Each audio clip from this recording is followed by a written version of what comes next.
Yeah, as Noshir said, I wrote a book over the pandemic. It's a book that had been in various forms disconnected material that I had worked since about 2006. And the fact that we were on a lockdown in here allowed me to put it all together and finish. So everything that I'm going to say is somewhere in the book, though not all the slides that I'm going to show you are part of that. So, but the main question in here, what happens if the thinkings that go in art, technology, and science, and art, by the way, as you will see, I'm going to focus mostly on modern and contemporary art. But I'm going to start the story, basically, you will see, close to Florence, really. And we'll start with the question or the point of view when art, technology, and science were one, why they separated and what would happen if they join up again, okay? So the story that I want to start is with this. Galilei, who was, according to people like Steve Hawkins, the greatest physicist of them all, the person who started modern science, and Thomas Harriot. Galileo was mostly in Padua, Florence, Pisa, and Thomas Harriot was in London. They both came across what now you will call a telescope, but at the time that these things were created by the Dutch, they were not so used to look at the skies. They were sold as devices that will tell you the advance of troops. You will see them at a distance, but for various reasons, Harriot and Galileo decided to point, for the first time ever, these perspective tubes or optical tubes, they were not called telescopes then, to look at the skies. And the first thing that they decided to look at was the moon. Now, you will say there is nothing controversial about this, except that up to that point, the moon was supposed to be a perfect sphere. It was the symbol of purity. The Virgin was sometimes portrayed sitting on top of it. And all the astronomy up to that point, even Galileo had to teach Ptolemaic astronomy. All of this came from the Greeks and Aristotle. The skies were immutable. The moon was perfection itself. You can say, well, I can see spots. They have lots of reasons why to explain this, but they both look at the moon at the same time. Harriot in London, Galileo mostly in Florence. So the example that I'm going to give you is about the value of intersections, the intersection between art, technology, and science. The technology has to do with these optical tubes, but also the question of what we call emergence. And emergence is what happens when several disconnected things produce an output that is more than the sum of the parts. Now, London at that point was way, way behind Florence. And what Galileo had in Florence was the Accademia dell'Arte del Disegno. This was founded in 1563 by Cosimo di Medici, but under the influence of Giorgio Vasari. Vasari was probably the first art historian. So they both look at the moon, and Harriot drew this ink drawing that you see on the left, and Galileo was a very accomplished artist. In fact, he was elected to l'Accademia del Disegno on his strength as an artist, drew these watercolors. And he kind of looked at the shadows as a function of time. These are more, again, the drawing from Harriot on the left, Galileo's on the right, and even there is an etching in there based on the drawings of Galileo that was put in the book, The Starry Messenger by Galileo. But Galileo had a significant advantage over Harriot because Galileo had l'Accademia del Disegno behind him, and the people who were aspiring artists, architects, sculptors, they all were supposed to know about perspective, and they were able to draw things or study things like the objects that you see in there with shadows and so on and so forth. So they both had the same image in front of them, but Galileo saw more because he had this backing of perspective from what was existing in Florence. So I'm going to tell you more about perspective. And Galileo was even able to calculate the height of the craters of the moon based on science, accompanied by his observations about art, being able to see more than Harriot. And as you imagine, this is the intersection between the technology of the optical tubes, the science of math that Galileo had, the technology, and all the things were going on in Florence. These studies on perspectives was Galileo's edge. And Harriot did not have access to that in London. So let's leave in, for the moment, the perspective piece in there. But close to where you are, the Florence Cathedral around 1400 looked like this. But the citizens of Florence were so confident in their ability to be able to solve problems that they had built the cathedral without having a plan to build the dome in there. They were domes elsewhere. One dome was in Hagia Sophia in Istanbul, built by Justinian with the assistance of two Greek mathematicians. But the one that they paid special attention was the one in Rome, the Pantheon, which was built 500 years before Hagia Sophia, and is still the largest unreinforced concrete dome in the world. So the citizens of Florence opened a competition to see who could build this dome.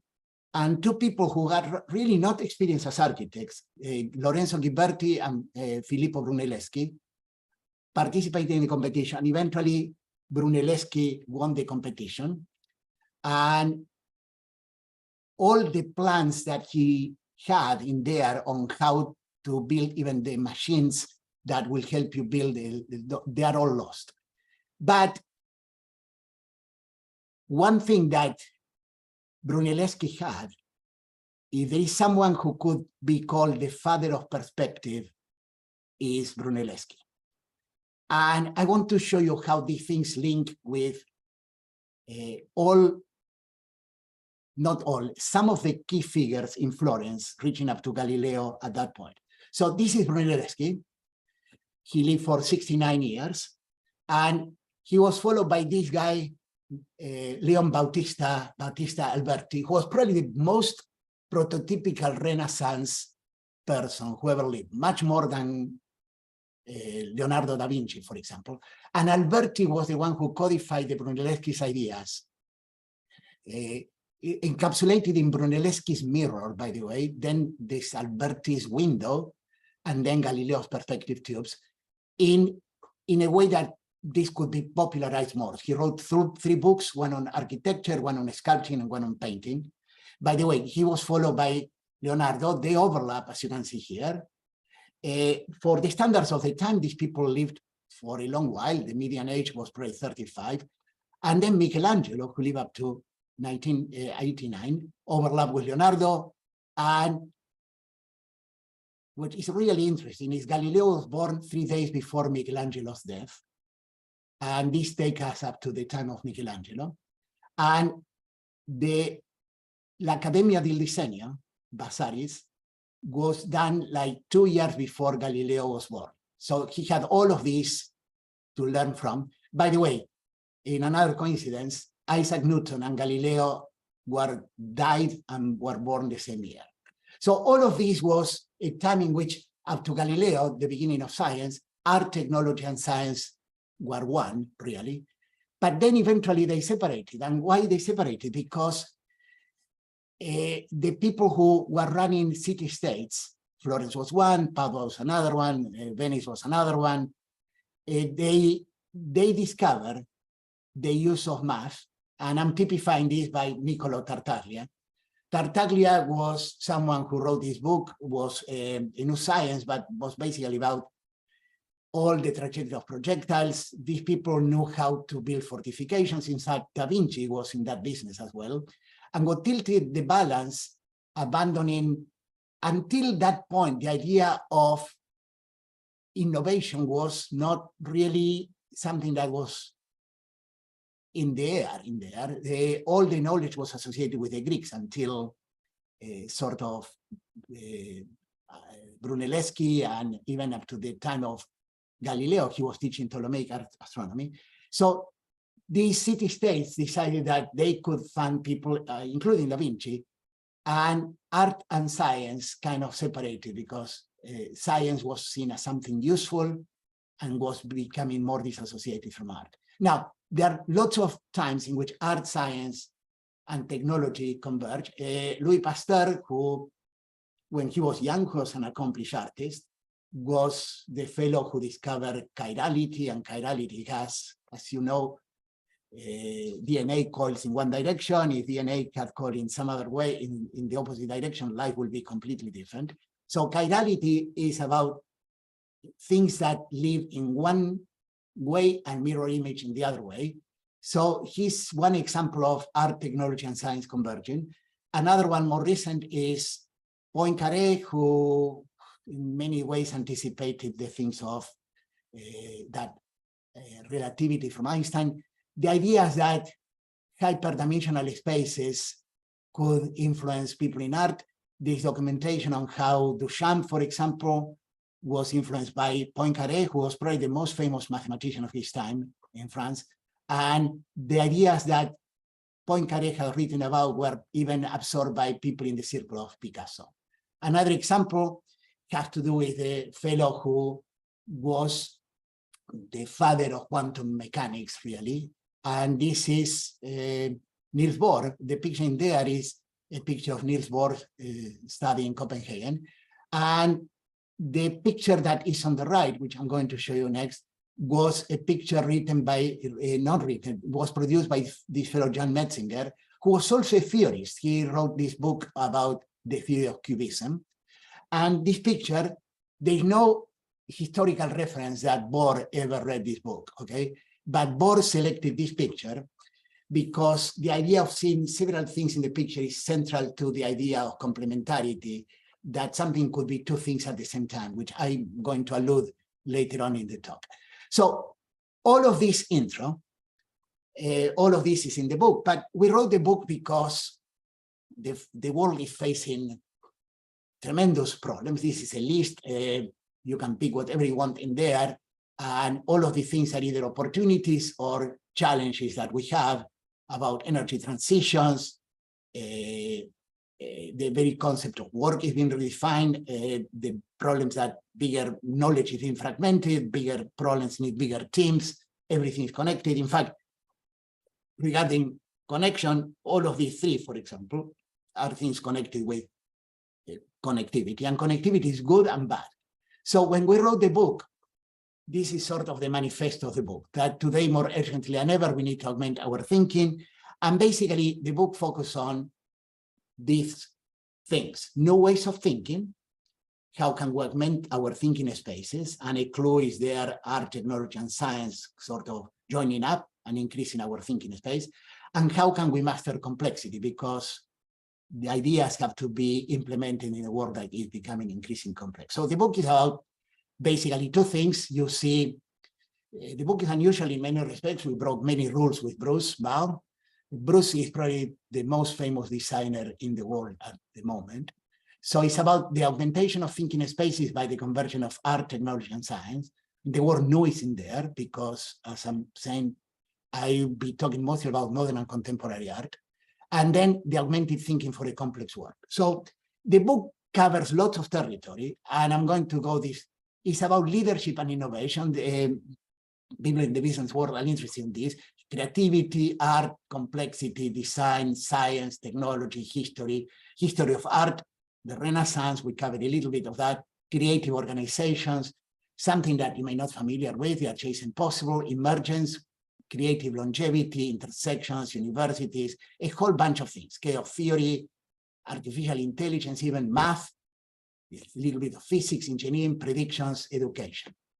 All of that are things connected in here, but at the end, the book is about leadership and innovation, and it's also about individuals and teams.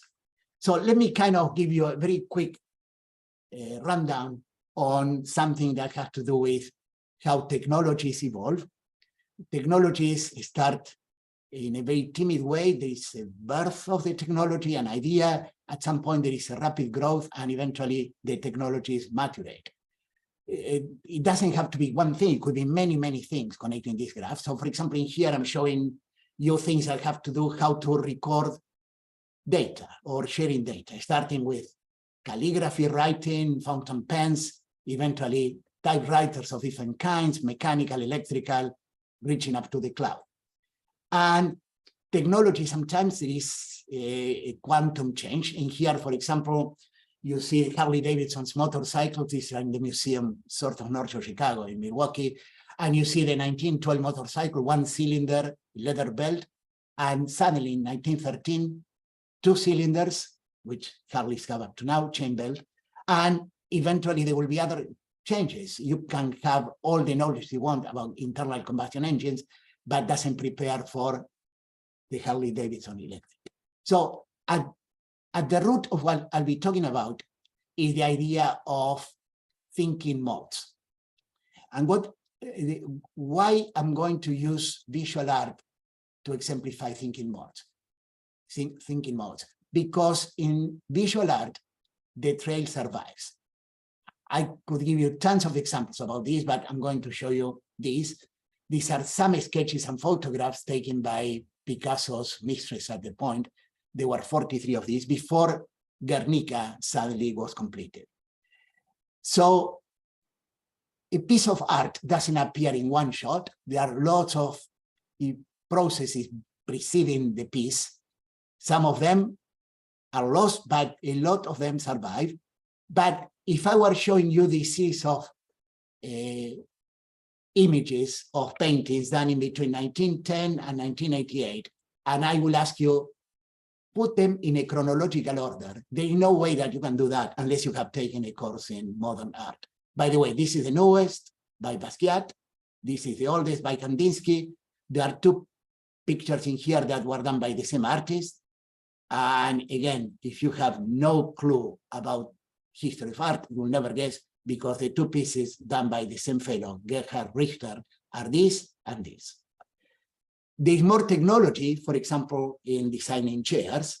But again, if you look at materials, probably we can look, well, plastic was not available in 1910. But again, it will be very hard to put an arrow of time on this unless you know something about design and something about architecture. So in art now, there's really not a concept of evolution as you could see in science or even technology.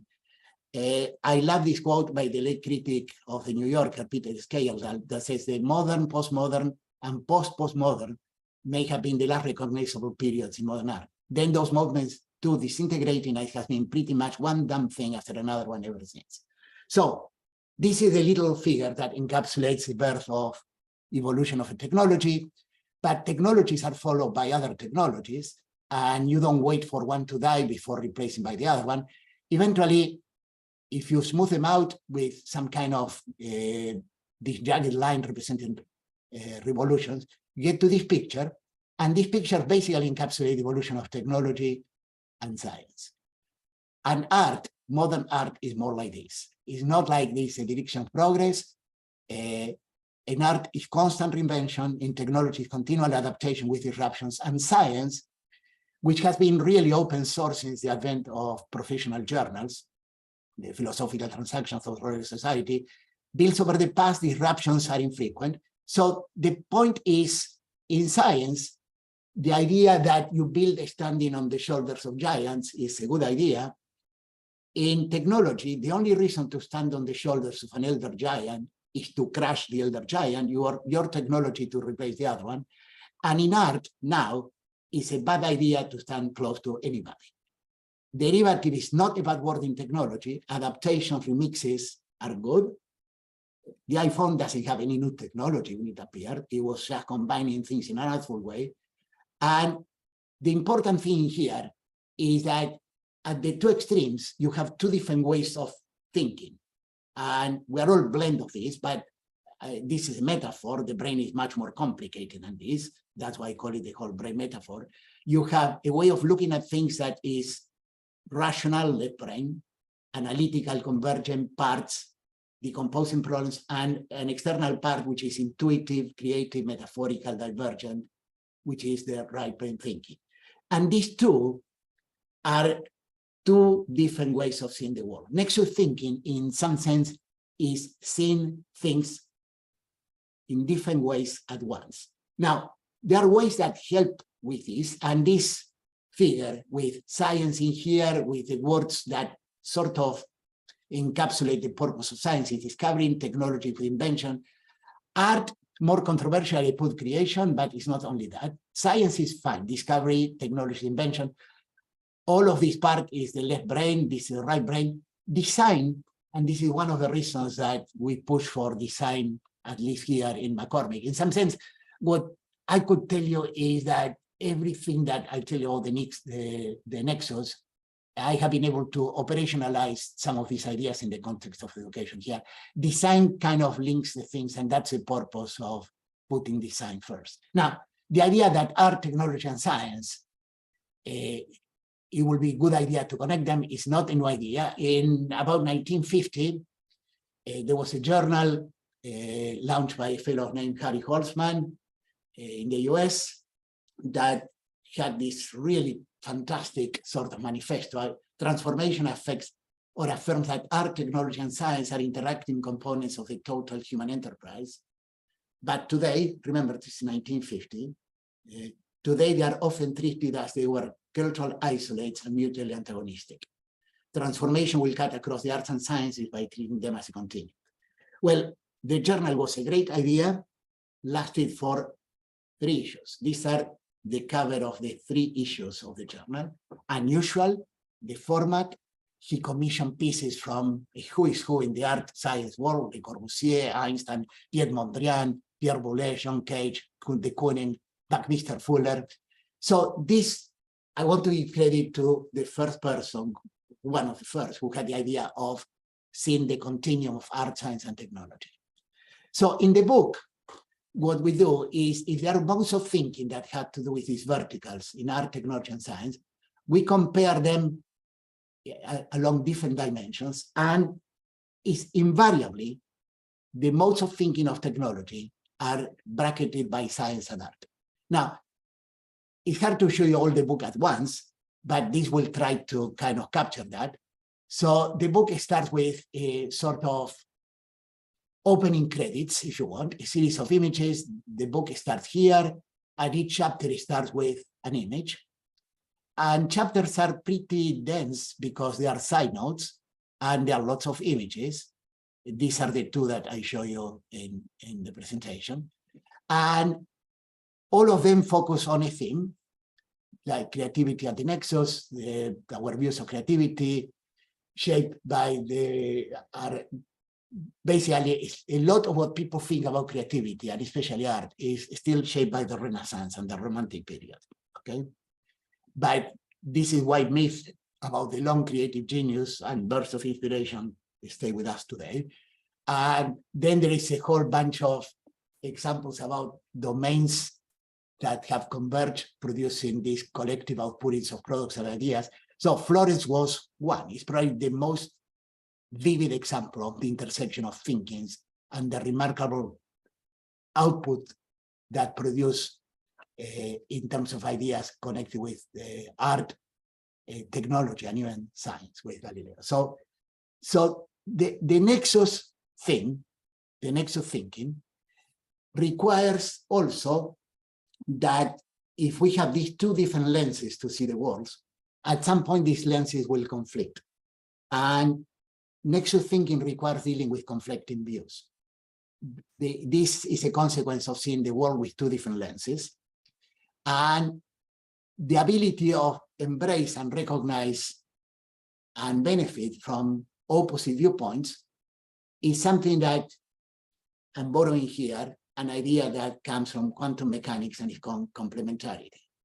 And it has to do with the fact that the only way to reconcile that light could be a wave in some ways of interacting or traveling, and particles when interacting with matter, but light being both of them, it depends on how we examine things.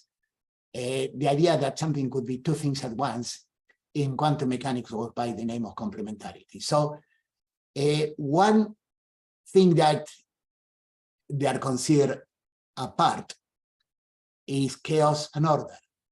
But chaos and order, in fact, could coexist. And this is what I'm going to show you very quickly about explaining complementarity and explaining what is complicated and complex. So complicated systems, all the ones in the left, are the ones designed with a blueprint. If you design a nuclear submarine, where every tiny little screw will go is determined by the blueprint. The central sort of archetypical example of a complicated system is a clock or a watch. So all of those are designed with a blueprint. The blueprint doesn't evolve, it's fixed.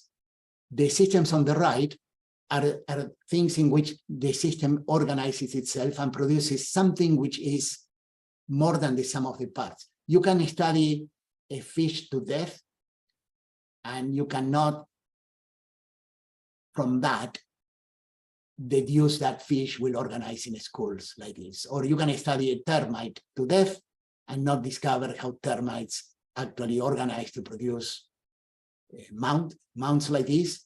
Or the ultimate example is you can study neurons to death and you'll never be able to understand how neurons connected together, organizing themselves in a brain, produce consciousness. So complicated systems, they have blueprints, they even have a user manual to guide repairs.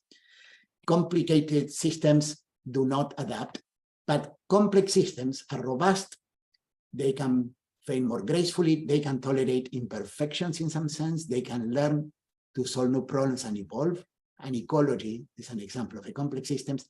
They are contextual in the sense that one part can evolve to become something else, like stem cells can take many functions. So, but the central idea of a complex system is that from these fish or neurons, you can produce a school of fish or a brain.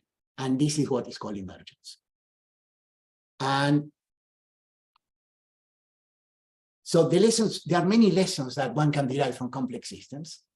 The two that I put in there is organization can emerge without a central control or blueprint, but that chaos and order can coexist. And that's one example of complementarity.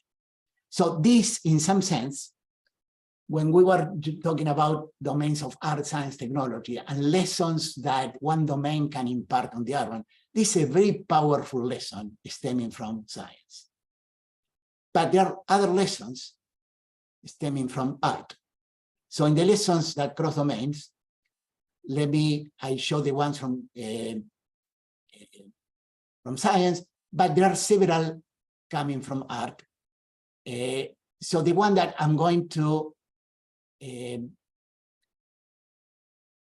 sort of exemplifying here, these are all that are explained in the book, is one that has to do with a series of lithographs produced by Picasso in about 1944-45. So this is one series of images from Picasso, and we end up in here with what we call the final image. But the way that Picasso did this was in the order which I'm going to show you now. This is December 5, 1945, December 12, 24, January 2nd, January 10, and this is the last one. So this is the whole sequence. And you can go in one way to show evolution from simple to complex, in the other one from complex to simple, from the whole bull to the few lines that represent the bull, or from the few lines that represent the bull to the whole bull. And by the way, Picasso was not the first one who was doing something like this. I do not know, but I suspect Picasso knew that the Theo von Dersberg, who was very connected to the whole intellectual milieu of art in the 30s, 40s, 50s, produced a series of sketches called Not the Bull, the Cow, starting from this at the beginning, eventually ending here, and he claims this is the last one. So what's the lesson in here? The lesson is being able to learn to see simplicity in complexity, something that has many, many pieces and you isolate the essential aspects, or to see complexity in simplicity, how one idea can give rise to many other ideas.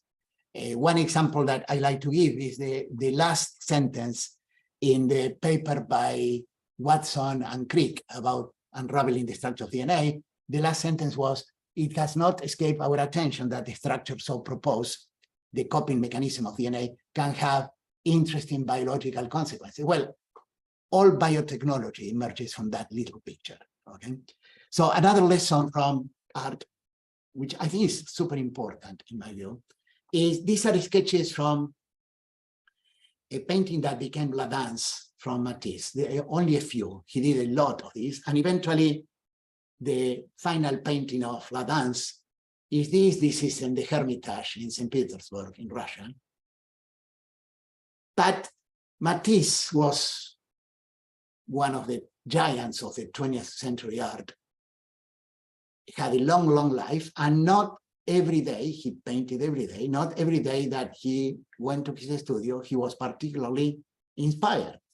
So sometimes he painted what he had lying in his studio. And in there you see a painting, you see part of a chair and a stool, flowers, but behind that, there is a painting that he had at that point, which was La Danse, and here's another example.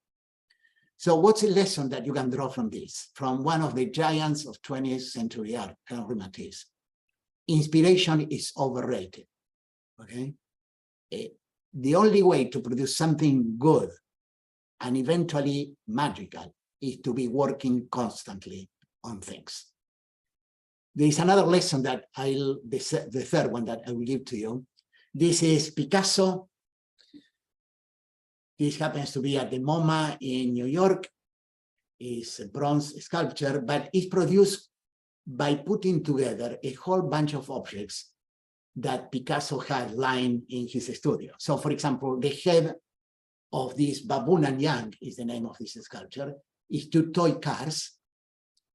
The eyes are handles from broken jars or pitchers. The belly is bottom pants.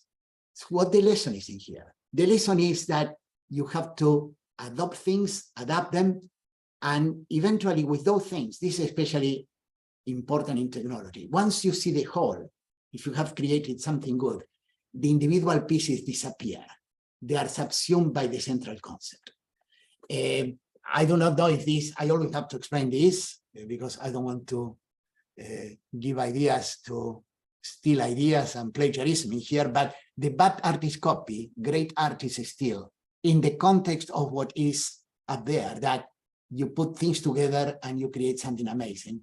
I think this is a lesson from art that goes to really technology. Now, if I have to give one example of some of these lessons, art, technology, and science, putting things together, maybe not creating new science, maybe incrementing things gradually in technology, I would say that George Lucas and all the consequences that emanated from Star Wars is probably one amazing example of a Nexus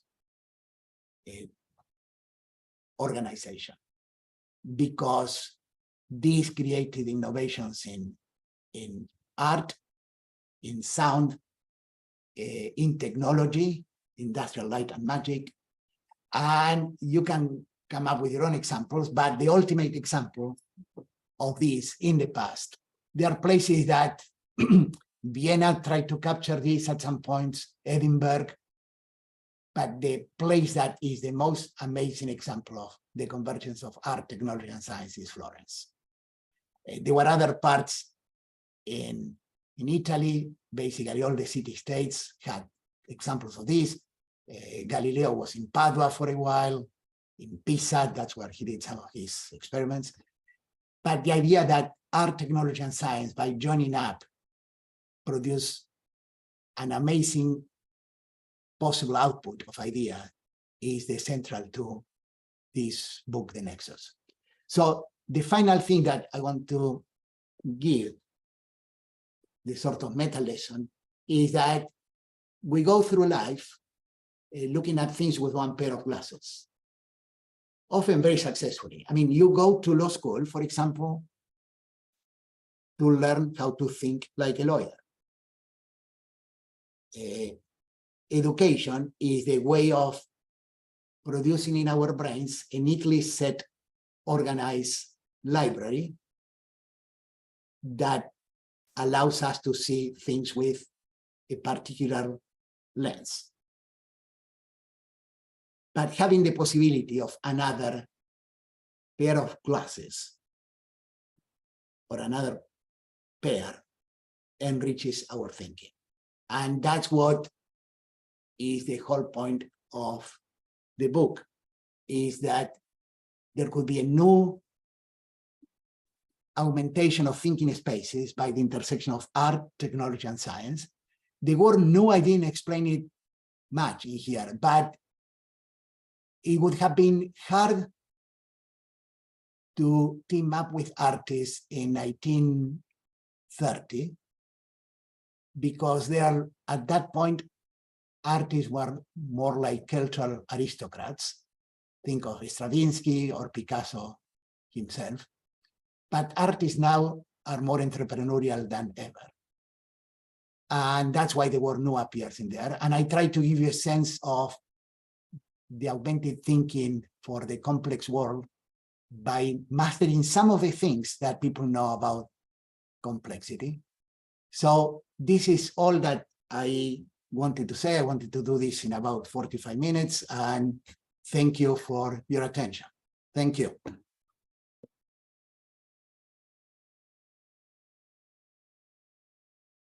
Thank you, Julio. Are you able to take a few questions? You have some time? Absolutely, yeah. Okay.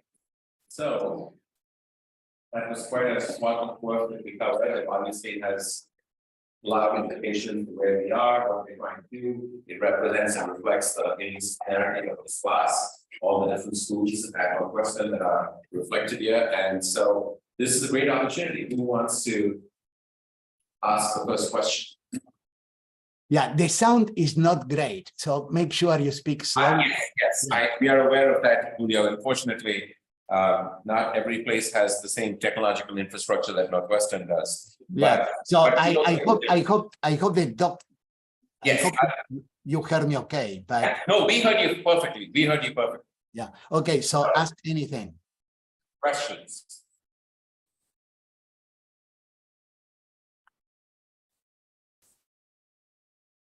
Okay, Mia, identify yourself and which school you're from and get closer to this. I think it'd be easier to make sure. Okay. Yeah. Hello. Please. Yeah. My name is Mia. I'm studying violin and psychology, and I'm in Benin and Weber. I was curious of like what made you even think about like this integration between art and science and technology. Like, do you have a background in art? And I'm just curious of what made you think about this. I give you the short answer. I was blessed. My father was in science. I grew up around microscopes and things like that. And my mother was a classically trained artist. So I learned things without really knowing that I was learning them. I started by painting before deciding that if I wanted to make a living, probably, I mean, it was a time in which I grew up in Argentina. The possibilities that you had, they were so much more limited than now. So, but I went into more math, physics, engineering. I always saw the beauty in math, but these ideas have been with me forever. It was only after meeting with Bruce that I went to him and I showed him a little table with art, technology, and science, 3 columns and the things across, that I decided that I need to write this. And then the way that we explain this is the book was 15 years of coffees and conversations and 2 years of Zooms that somehow we put this together. It was, I written 2 other books. This was by far the most complicated one because I had to hire a company to handle all the art permits. You don't go and reproduce something from Malevich or Pollock. Just you have to really go through all permits. But the idea was always there, and I think people now have much more opportunity to merge in these worlds than when I was growing up, in which the boundaries between domains were so much sharper.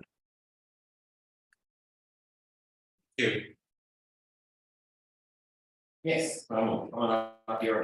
Make sure we have another question coming up. Go on, yeah.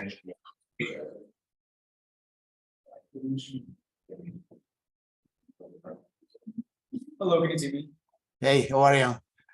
Nice to meet you. My name is Mahmoud. I'm here studying skills in Weinberg. I had a question more about like the vision we would hope to see for Northwestern in terms of like combining all the topics we talked about today. Because I know other schools like University of Southern California have programs like the Alvine Young program that like try to combine like arts, science, and innovation, and business. And I was wondering, like, you know, Northwestern, we have the Siegel Institute and so many new programs emerging, trying to combine all the things we talked about. Like, what would you hope to see for our school? I don't know if anybody has. There are programs that are, they will claim to combine art, science, and technology in some sense, and you find this in pockets of USC, but it's usually resides in one subset of university and doesn't go everywhere else. The idea here was that I mentioned that one element that helps you integrate things is design. And design within McCormick is obligatory, okay? But we have been teaching this for the last 10 years to small subsets of people. In McCormick, it's called design thinking and communications. And in what it has been for other schools is design thinking and doing. But the opportunity of connecting programs or students that in one course you can find people from anthropology, sociology, computer science, law, Kellogg, medicine. There are many of these programs, and they are mostly run through the Farley Center. The earliest one was, and the only one that is legislative, was called Novation Medical, in which is the only one that is kind of Soviet-like because it's to McCormick, to Kellogg, to law, to medical school. That's the only one that is sort of restricted. The other ones could be from everywhere. And one of those is called Novation Art, is taught from Farley. A lot of the people there are from the art sides of the university. But I think that the only problem really is you want to absorb as much as you can in the 4, maybe 5 years, if you extend things, that a rich environment of a university has to offer, and it's short the time to absorb all the components. But I love when, for example, we have had people from set design coming and teaching in engineering, or people who do costume design, who have designed costumes for operas at the Metropolitan, for example, come and team up with someone here to do something together. So I think you have to use the flexibility that the place offers, but there's not one specific course that will contain all the components together. I think you have to pick and choose. In some cases, in some programs, at least here, we allow people to design their own majors. You have to kind of pass a bar, which is a high bar, so that's not why so many people do it. But the idea is the components are there, and it's now becoming more the culture of the place that you can fuse these things and do it. Oddly enough, one place where these ideas have penetrated is in parts of Kellogg. I'll be probably teaching more there than before. Okay, Nashir, anything else? Yes, we have another question. Thomas. Yeah. Wow. Hi, Professor. I'm a rising sophomore studying industrial engineering. I was kind of wondering, like you mentioned, Pablo Picasso's quote, like that how good artists borrow and great artists steal. I was kind of wondering, like, what you think, like, the implications of AI kind of have on this, and like whether you think, you know, even better artists will use AI, and then kind of like the implications of that, you know, in technology, I guess the rest of the ideas discussed in the book. Thank you. Okay, so there are several things in this. One part of the question I will identify on in what ways the frontiers of technology can help art or artists in producing new art. And this has been going on for a long while. In fact, there are two exhibits now, one at the MoMA, one in maybe in LACMA in LA, about the early attempts in the 60s to use computers for art and this. And so there's a long tradition of that.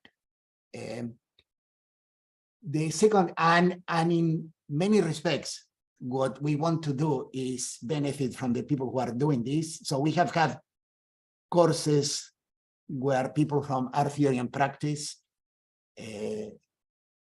teach with us. I have very good friends in the department. And I feature at least two people, Mike Rakovitz and Inigo Ojalvo, in the book. So technology and art, there's a really nice intersection. As to AI and art,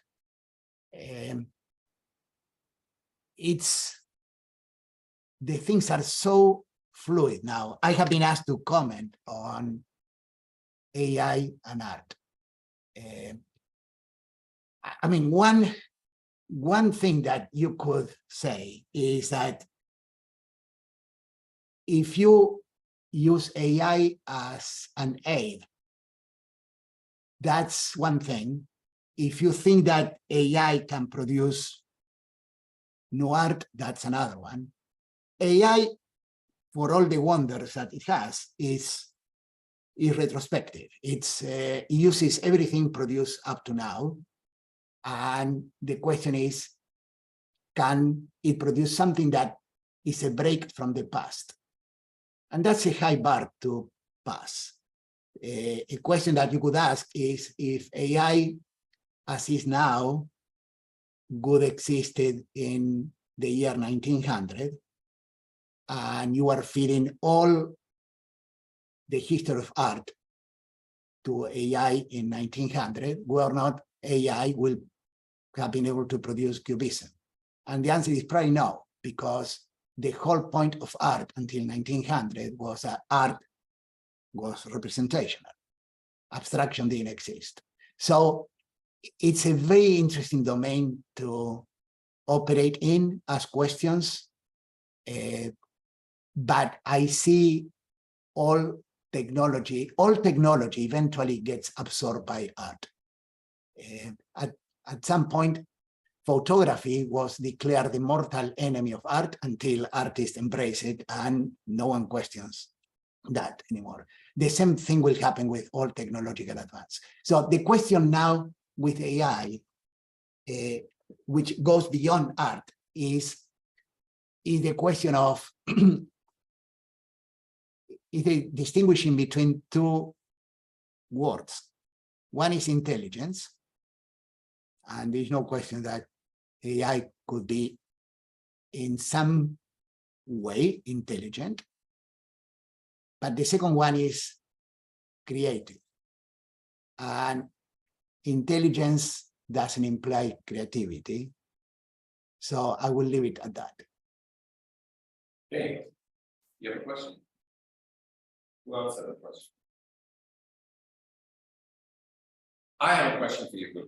Sure. If no one else does, I'm going to get closer here. So one of the things that I've observed that you've done during your leadership as dean is very often in your speeches and when you're trying to champion an argument, you have drawn upon using network visualizations to talk about potential collaborations, perhaps in line with Nexus thinking, whether it is with McCormick, whether it's with the other schools at Northwestern. In a lot of cases, you've used network visualization as an argument for what you're trying to argue. Given that this class is focusing on social networks and network science, I would love to get you to tell us why you chose to use networks as a way to help make arguments or to point out strengths, but also in some cases to point out weaknesses in these situations. And you, even if you look at McCormick, you have network visualizations that you put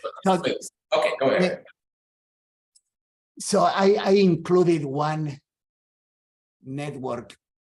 Well, I included several network images in the book, but one of them is that came associated with a show that was produced at the MoMA, was to show the network of artists in around 1940, 1950. And by that, at that point, the network was defined as people who had either exhibited in the same locations or people who exchanged correspondence with each other, okay? And what you will see is that even with those limited ways of communicating, just writing a letter or having been in the same art show, people were part of a network in which each part influenced the other parts. There is some art which is called outsider art. People who are completely outside the system. But those examples are usually, I would call, pathological examples. They are very, very rare. But the idea that a network produces outputs which are greater than what the individuals could produce separately, and this in science and art and technology, and you being part of this network, is the whole point of actually the Nexus. There are examples in which someone in complete isolation can produce something amazing. I'm thinking of pure math, for example, or maybe in some instance, something connected with poetry, but more than ever, people are enriched by the surroundings. You may give value to the network, and this applies even to the students in an organization like Northwestern. You enrich the network by your presence, and the network enriches you. So how to draw and engineer collaborations within a network is the path to increase and better outputs, in my view.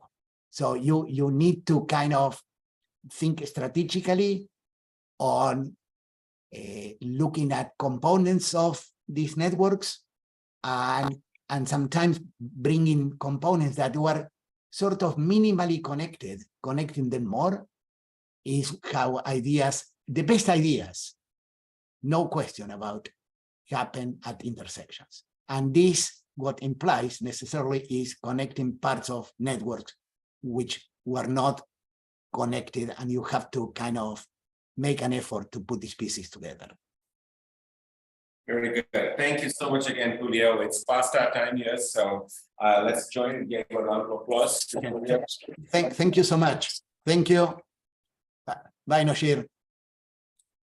Have a good rest of the day, and thank you again. Congratulations on a fantastic book that I recommend this book to. Okay, thank you. Bye-bye. Bye-bye.